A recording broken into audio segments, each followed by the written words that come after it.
திருமண கோலத்தில் சனீஸ்வரர். விளாங்குளம் கோவில் சனி பகவான் தனது துணைவியருடன் திருமண கோலத்தில் மங்கள சனீஸ்வரராக காட்சி தந்து அருள் பாலிக்கிறார்.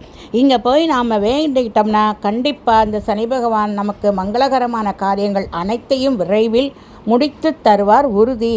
தஞ்சாவூர் மாவட்டம் பட்டுக்கோட்டையிலிருந்து 25 கிலோமீட்டர் தொலைவில் கிழக்கு கடற்கரை சாலையில் அமைந்துள்ள விளாங்குளம் கிராமம். இங்கு ஸ்ரீ அட்சயபுரீஸ்வரர் என்னும் திருநாமத்துடன் எழுந்தருளியிருக்கிறார் ஈசன். இந்த கோவிலில் சனி பகவான் தனிச்சன்னதியிலும் தன் தேவியருடன் ஆதிபிருகத் சனீஸ்வரர் என்னும் மங்கள சனீஸ்வரராக எழுந்து அருள் பாலிக்கிறார். ஒரு பிரளய காலத்தின் முடிவில் பூமியில் மீண்டும் உயிரினங்கள் தோன்றவும் மனிதகுலம் தழைக்கவும் வைகாசி மாத திருதியை நன்னாளில் பூவுலகில் விளங்கும் கிராமத்தில் அட்சயபுரீஸ்வரராக இறைவன் தோன்றினார் என்றது தல வரலாறு. இந்த ஆலயத்தில் அம்பாள் நாமம் அபிவிருத்தி நாயகி.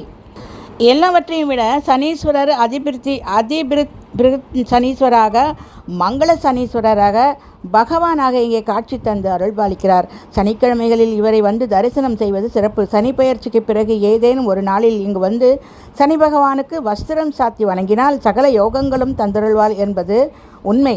சனீஸ்வர பகவான் நீதிமான். நீதி தவறாமல் இருப்பவர்கள் ஒருபோதும் ஒன்றும் செய்ய மாட்டார். தவறு செய்பவர்களுக்கு தான் தண்டனை அளிப்பதில் நீதி தவறமாட்டார்.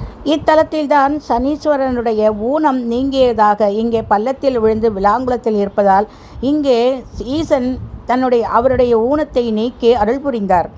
அட்சயபுரீஸ்வரர் அருளால் தன் ஊனம் நீங்கிவிட்டதை உணர்ந்த சனி பகவான் சிவனாரை வழிபட்டார். சிவபெருமான் அவருக்கு திருமண வரம் வழங்கி மந்தா ஜேஷ்டா ஆகிய தேவியரை திருமணம் செய்து கொள்ள அருளாசி வழங்கினார். அன்று முதல் இந்த தலத்தில் தனது துணைவியருடன் திருமண கோலத்தில் மங்கள சனீஸ்வரராக காட்சி தந்து அருள் பாலிக்கிறார். விளாமரங்கள் சூழ்ந்த இந்த வனம் பிறகு வசிப்பிடமானது. இப்போது விளாங்குளம் என பெயர் அமைந்து சொல்கிறது. சனிதோஷம் தீர்த்து சங்கடங்கள் அனைத்தையும் நீக்கி அருள் புரிபவராக சனி பகவான் இங்கே எழுந்திருக்கிறது மிக மிக சிறப்பு.